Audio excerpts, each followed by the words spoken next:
What is up, DTube Steam blockchain? So today I want to talk a little bit about satisfying the consumer. So No Names Left to Use, he wrote an amazing article that sort of made me reconsider the idea of 50-50. Like, so curators get 50 and content creators get 50. He made me rethink my view on that, because this article was so amazing. It talked about it from my perspective that I didn't really think that much about, and that is, and I mean, I should have known, because I remember on YouTube that consumers is kind of important. Like that is where all the value comes from, and it comes from that place. How does it come from that place? Or how do you make value on the YouTube where you need a lot of people that pulls up? Like, you need a lot of traffic, you need a lot of people to come and consume your content. So I want to talk a little bit about this, satisfying the consumer. So crypto right now has been too much focus on the content creator, too much focus on just the content creator and not on the masses that are consuming stuff. And when I'm really thinking about it a little bit more, then I realize that if you satisfy the consumers, you win. So making smartphone videos on YouTube, something I realized was, when you find something that they enjoy, just give it to them. Give consumers what they want. I know content creators tell all this fancy stuff, but that's really how it is. Like, give them what they want, give them content, give them something to consume, and give them a liquid token and 100% curation, so they themselves can curate and earn. But this means they first need to have a token in their hand, and they first also needs to get easy in the door, which Steam failed both with making people get in easy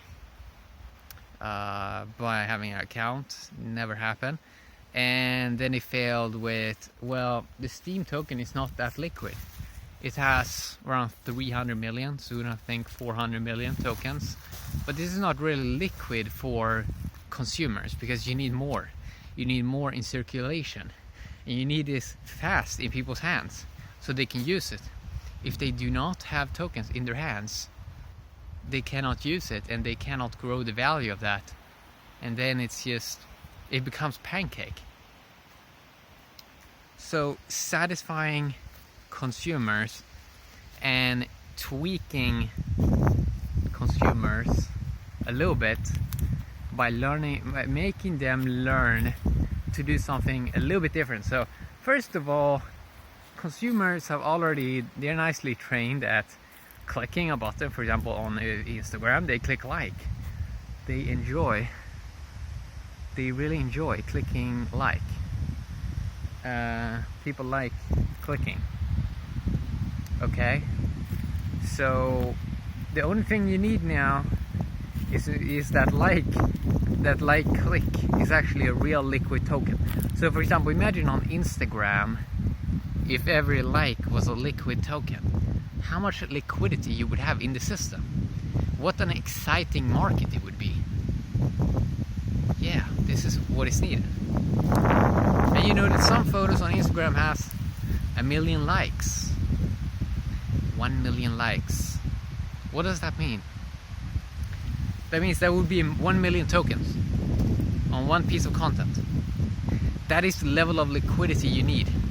Right now, people are looking at 1 billion token as liquidity. is not that much liquidity, if we're going to be honest. On a consumer level, can sort of try to create a lot of liquidity, but they're kind of in problem right now, I think, with the SEC and all that. But they sort of got it a little bit right. We have to see what happens with that case. But yeah, consumer liquidity. You need over 1 billion in supply, okay? And you need an easy onboarding process. And you need to make it easy for the mainstream masses to get onboarded. If you fail to do this, something is going to fail hard. Because there's no people. There's no consumers. There is no... And it's not just consumers. It is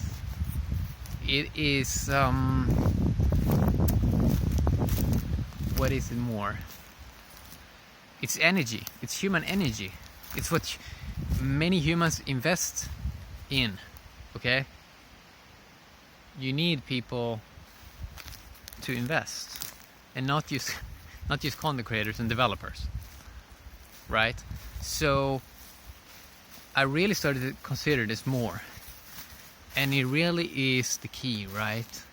Easy on-ramp onboarding and an easy system to understand, and a liquid token, and real value from content creators, because content creators is a small minority.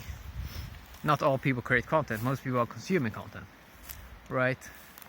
So it's really, really interesting when you look at it from that perspective.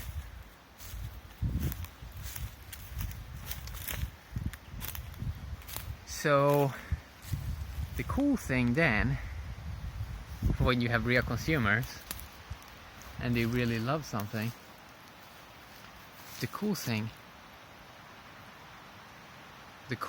then is that you don't have to have this thing that we're having right now, where people are only making one piece of content every day and then not creating any more.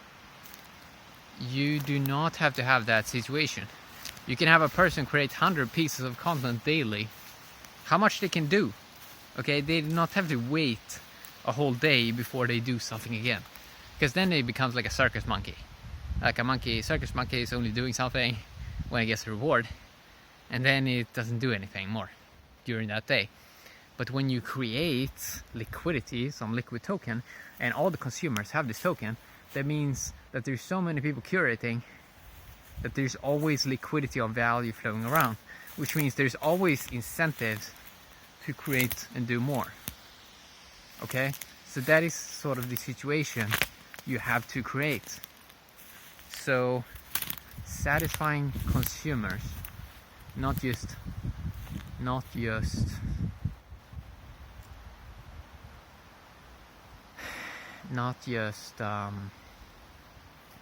a few people. You need a more inclusive mindset then, right? You need a bigger, more inclusive mindset to be able to look at things from a more larger perspective. Look at this. It's broken. It's kind of like many tokens and many blockchains right now. It's you know, and this is something that the whole market is a little bit concerned about. How to really scale and how to get consumers in. But it's not really that advanced if you really consider it. The reason why it looks hard right now is because it's been hard to onboard people.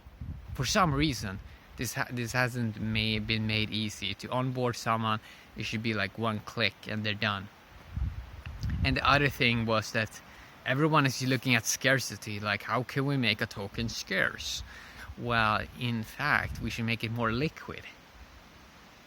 And we should make sure that you have a good governance system, so the value of the tokens, that people are using it as they should.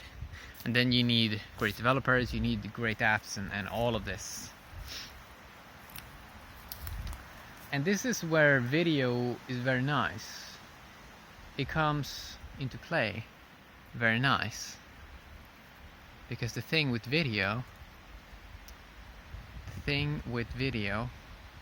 is that it's massive value.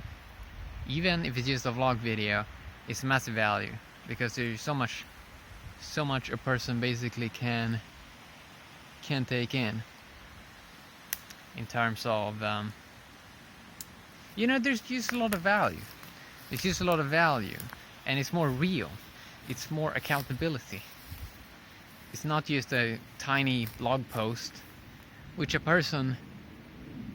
Well, it's just hard in many ways to make people invest in making really good blog posts and stuff like that. And most people are just not good writers, because they have never really invested in that, right?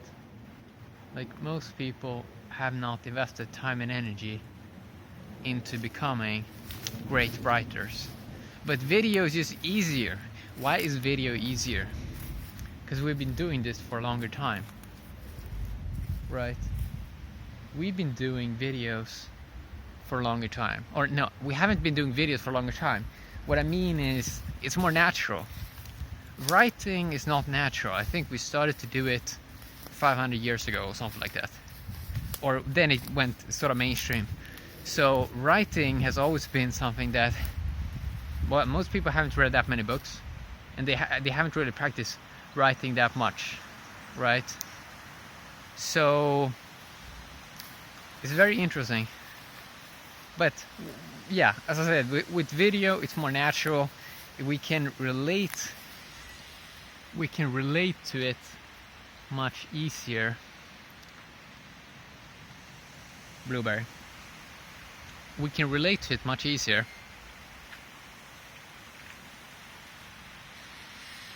That's just a fact. These trees are really, I'm not sure if you can see that, but they're moving around a lot. As you can see, I'm kind of lost in this forest right now. I was walking on this path, and then, I mean, it's very easy to get lost in a forest, I realize now. But I'm sure I'm gonna find my way out. But yeah, I mean, that's what I wanted to say a little bit, that focusing on consumers is gonna be kind of key, and satisfying consumers. Yeah, have a great day, YouTube. Have an awesome day. Steam blockchain.